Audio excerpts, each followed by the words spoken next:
पितूड़ी को भेजा गया और वहां पर सिर्फ और सिर्फ वो हिंदू मुसलमान तिजारत के अंदर हिंदू मुसलमान करते हुए नजर आए। तो देखिए ये हिंदू मुस्लिम मैजिक जो आप ये कह सकते हैं ये चला, जो एजेंडे का जो मैजिक है ये आप कह सकते हैं कि एजेंडा जीता और नफरत जीती और मोहब्बत हारी। आप अगर यहाँ पर देखेंगे तो कहीं ना कहीं एक जो लोगों के जहनों में और दिमागों में ये मोदी मैजिक डाला गया और ये हिंदुत्व जो आप हिंदुत्व को लेकर के जिस एजेंडे को लेकर चल रहे थे, तो देखिए हिंदुत्व का एजेंडा जो काम कर गया और स्कीमें जो थी, जो मुद्दे थे, जो जनता के मुद्दे थे, वो कहीं ना कहीं हार गए। आज ये कि हर राज्य के अंदर, 5 राज्यों के अंदर चुनाव बीजेपी को लड़ा कौन रहा था?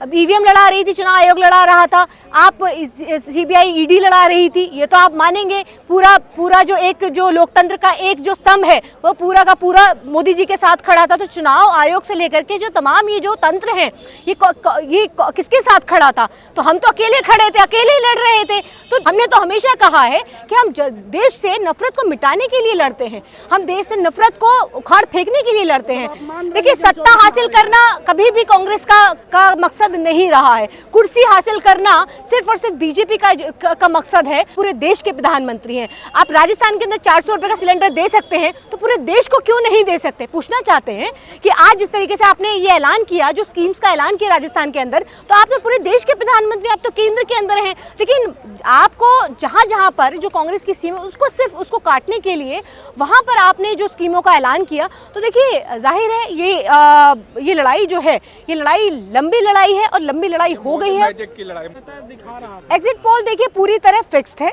एग्जिट पोल की कौन चला रहा है, किस तरीके से चल रहा है, आप एग्जिट पोल पर भरोसा नहीं कर सकते। और हम एग्जिट पोल के बिहाफ पर ये बात नहीं कह रहे थे। एग्जिट पोल की वजह से जो एग्जिट पोल दिखाए जा रहे थे उस पर हम नहीं कह रहे थे। जो हमारी जो जमीन पर जो योजनाएं थी, जो स्कीमें थी जो लोगों के लिए, चिरंजीवी जैसी योजनाएं, तेंदुपत्ता के लिए, जैसा प्रधानमंत्री जी ने कहा था या बीजेपी कहते कांग्रेस मुक्त भारत लग रहा है, उसका कदम बढ़ रहा है।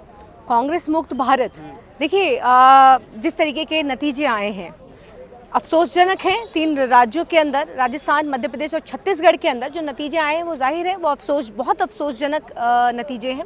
लेकिन तेलंगाना एक ऐसा स्टेट है जहां पर कांग्रेस नहीं थी, लेकिन आज वहाँ पर बढ़त बनाती हुई नजर आई है। तो कहीं ना कहीं हमें उसको भी सेलिब्रेट करना चाहिए, उसको लेकर भी हमें खुश होना चाहिए। आप कहते हैं कि कांग्रेस मुक्त भारत, देखिए कांग्रेस मुक्त भारत करने की और मुस्लिम मुक्त भारत करने की बहुत कोशिश की गई, लेकिन आज हम सभी लोग उम्मीद कर रहे थे कि इन 5 राज्यों के अंदर कांग्रेस की सरकार आएगी। और किस बिहाफ पे ये बात कह रहे थे? क्योंकि इसलिए कह रहे थे कि जिस तरीके से भारत जोड़ो यात्रा का बहुत बड़ा असर हमें कर्नाटक में देखने को मिला है, हमें हैदराबाद में देखने को मिला, उसी तरीके से हम राजस्थान की बात करें, राजस्थान की तमाम उन योजनाओं को लेकर के अगर मैं बात करूं, मध्य प्रदेश की योजनाओं को लेकर बात करूं, छत्तीसगढ़ की योजनाओं को लेकर के बात करूं, जो स्कीमें थी, आप राजस्थान हमारे पास था, छत्तीसगढ़ हमारे पास था और मध्य प्रदेश भी हम जीत चुके थे। लेकिन किस तरीके से भाजपा ने मध्य प्रदेश के अंदर किस तरीके से गिराने का काम किया वो हम सब जानते हैं। आपको नहीं लगता है कि राहुल गांधी की वजह से राज्य हारे? आप कैसे कह सकते हैं कि राहुल गांधी जी की वजह से हारे? ऐसा क्या रहा कि जो राहुल गांधी जी इसका सारा जो श्रेय है आप राहुल गांधी जी को देना चाहते हैं? पनौती नहीं बोला। देखिए पनौती शब्द, अगर आप पनौती शब्द पे जाएंगे तो फिर ये बात लंबी जाएगी। पनौती शब्द की अगर आप बात करेंगे तो आपको याद दिलाना चाहती हूँ कि जब मोदी जी शपथ लेते हैं, और ये मैं नहीं कह रही, ये देश की जनता ने कहा था, जब वर्ल्ड कप था तो वर्ल्ड कप से 2 दिन पहले से ये ट्रेंड चलाया गया कि ये जो पनौती शब्द है, पनौती शब्द जनता ने दिया था, कांग्रेस के कार्यकर्ता या कांग्रेस से किसी नेता या किसी राहुल गांधी जी ने नहीं दिया शब्द। और राहुल गांधी जी ने पनौती शब्द मोदी जी को नहीं कहा, ये कहा कि लोग कह रहे हैं, पनौती शब्द कह रहे हैं। लेकिन पनौती शब्द की बात करेंगे तो आपको याद होगा कि जब मोदी जी शपथ लेते हैं, 2 ट्रेन आपस में टकराती है, कई सौ लोग मारे जाते हैं, नवाज शरीफ के पास जाते हैं, बिरयानी खाने जाते हैं, वहाँ पर क्या होता है, वहाँ पर नवाज शरीफ कहाँ पहुँच जाते हैं, उनके पास बिना इनविटेशन के जाते हैं मोदी जी। डोनाल्ड ट्रंप सरकार बनाने जाते हैं, वहाँ पर क्या होता है? आप ये कहेंगे कि भाई मैं इस वक्त ऐसी बातें क्यों कह रही हूँ, लेकिन ये देश को पनौती लगी हुई है, ये बात सही है, लेकिन जनता का फैसला था, जनता ने वोट किया है। मैं कहा जिस तरह से कि 3 तारीख को दिवाली मनाएंगे और दिवाली मन रही है, ठीक है, जनता का फैसला है और इसे स्वीकारने में हमें कोई गुरेज नहीं है। आपने जो गलतियां की है उसको सुधारेंगे या नहीं, बिल्कुल बिल्कुल आपकी बात सही है। कौन सी गलतियां?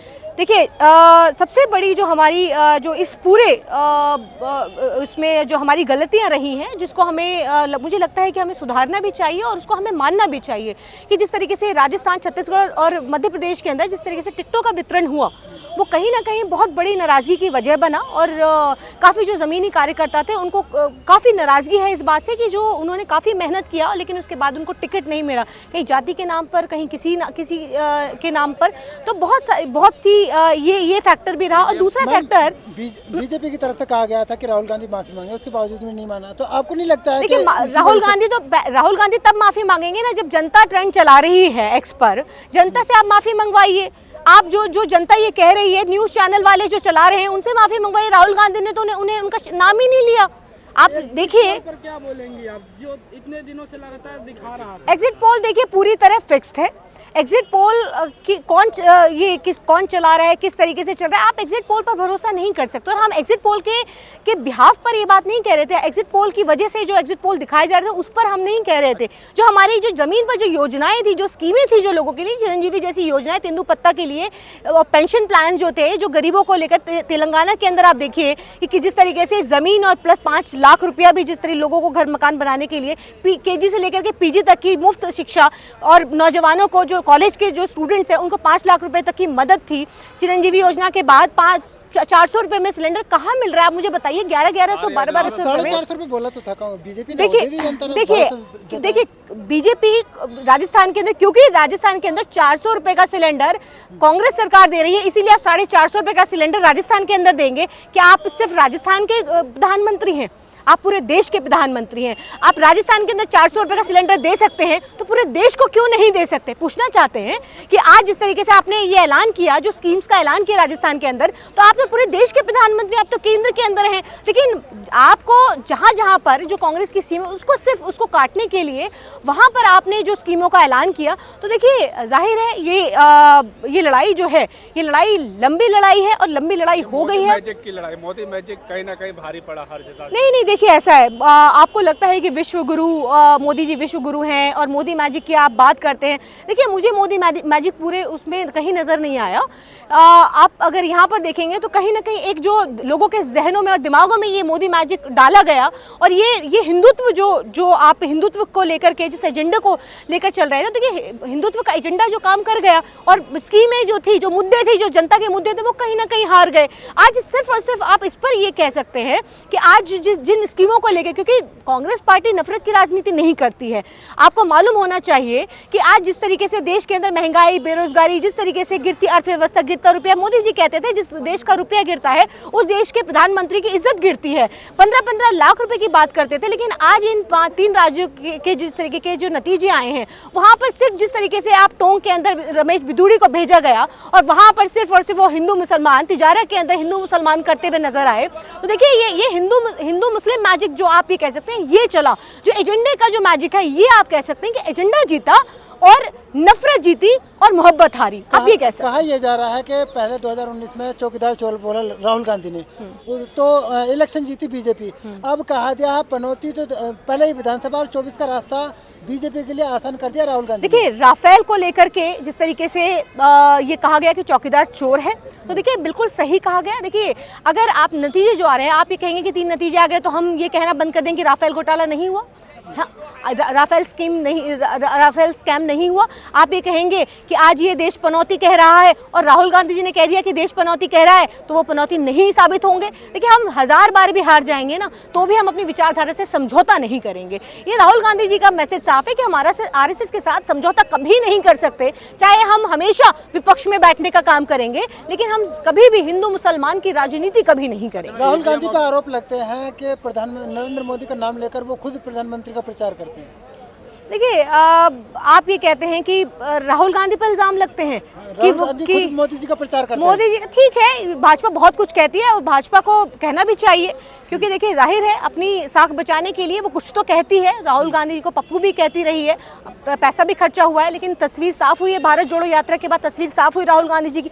पप्पू कौन है और पनौती कौन है ये जनता ने तय किया, लेकिन जनता का फैसला है 3 राज्यों के अंदर, हम उसको बिल्कुल मानते हैं। लेकिन ठीक है, इसके अंदर जो हमारी कमियां रही हैं उसको भी हमें नहीं भूलना चाहिए, उसकी समीक्षा करनी चाहिए। और हम बार बार कहते हैं कि इस हार की समीक्षा करेंगे, बैठक करेंगे, इस पर विचार करेंगे, सुधार करेंगे, इसमें जहां हमारी जो जो कमियां रही हैं उसको जल्द सुधार करने का काम करेंगे। और चुनाव आयोग में भी सवाल उठा रहे हैं, तो क्या देखिए आपको ये तो पता होना चाहिए कि हर राज्य के अंदर, 5 राज्यों के अंदर चुनाव बीजेपी को लड़ा कौन रहा था? अब ईवीएम लड़ा रही थी, चुनाव आयोग लड़ा रहा था, आप सीबीआई ईडी लड़ा रही थी, ये तो आप मानेंगे। पूरा जो लोकतंत्र का एक जो स्तंभ है वो पूरा का पूरा मोदी जी के साथ खड़ा था। तो चुनाव आयोग से लेकर के जो तमाम ये जो तंत्र है ये किसके साथ खड़ा था? तो हम तो अकेले खड़े थे, अकेले ही लड़ रहे थे। तो अगर आप ये कहेंगे कि एजेंडा जीता और हम हारे, तो हम एजेंडा को तो खत्म करने का और इस लड़ाई को लंबी लड़ने का तो हमारा पहले से ही इरादा है। आपने बोला कि यहाँ पे धर्म की राजनीति हावी हो गई, फिर यही राजनीति अगर 24 में हो जाएगी, क्योंकि राम मंदिर का उद्घाटन भी होने वाला था। कोई बात नहीं, विपक्ष में बैठेंगे, जनता की लड़ाई तब भी लड़ रहे थे, अब भी लड़ेंगे। तो हमने कब कहा कि हम जीतने के लिए, सत्ता हासिल करने के लिए लड़ते हैं? हमने तो हमेशा कहा है कि हम देश से नफरत को मिटाने के लिए लड़ते हैं, हम देश से नफरत को उखाड़ फेंकने के लिए लड़ते हैं। देखिए, सत्ता हासिल करना कभी भी कांग्रेस का मकसद नहीं रहा है। कुर्सी हासिल करना सिर्फ और सिर्फ बीजेपी का मकसद है। कांग्रेस किसी भी इस तरीके की विचारधारा का समर्थन नहीं करती है। आप अगर नफरत की बात करते हैं, नफरत समाज के अंदर हिंदू मुसलमान की राजनीति करना चाहते हैं, कांग्रेस इस तरीके की राजनीति नहीं करती। हम हमेशा विपक्ष में बैठेंगे, हमेशा मुद्दों की बात करेंगे, हमेशा स्कीमों की बात करेंगे, देश के अंदर योजनाओं की बात करेंगे। हम हिंदू मुसलमान की ना राजनीति करते थे, ना करते हैं, ना करेंगे। हम सड़क से लेकर संसद तक, आपको याद होगा हमारे दफ्तरों को किस तरीके से बंद किया गया, कांग्रेस के कार्यकर्ताओं को घसीटा गया, सदन के अंदर हमारे सांसदों को किस तरीके से निलंबन किया गया। हम तब भी लड़ रहे थे और हम आगे भी लड़ेंगे। हम जानते हैं कि देश के अंदर सिर्फ और सिर्फ मंदिर के नाम पर, राम के नाम पर, बजरंग बली के नाम पर लोगों का बेवकूफ बनाया जाएगा। तो मुद्दों की राजनीति करेगा कौन? जाहिर है कांग्रेस करेगी। लेकिन आखिरी सवाल है, CNRC को लेकर भी बीजेपी की तरफ से कहा जा रहा है कि मार्च तक इसका पूरा मसौदा तैयार हो जाएगा। तो देखिए जाहिर है, जिस तरीके से अमित शाह का बयान आया कि बंगाल के अंदर वो CNRC लागू करेगा, तो ठीक है, वो बहुत कुछ कर सकता है, क्योंकि नफरत 2024 सर पर है। तो जाहिर है नफरत को किस तरीके से और परोसा जाए, नफरत राम के नाम पर, बजरंग बली के नाम पर, हिंदू मुसलमान के नाम पर, और शमशान और कब्रिस्तान के नाम पर, मदरसों हलाल के नाम पर, हलाला के नाम पर, ये ट्रिपल तलाक को भी जिस तरीके से लेकर आए। तो देखिए जाहिर है ये तो वो ये कहते हैं कि जो राम को लाए हैं हम उनको लेकर आएंगे, ये इनका जो है वो नारा है। तो जाहिर है ये इस तरीके की राजनीति करते हैं और इस तरीके की राजनीति हम नहीं करते हैं।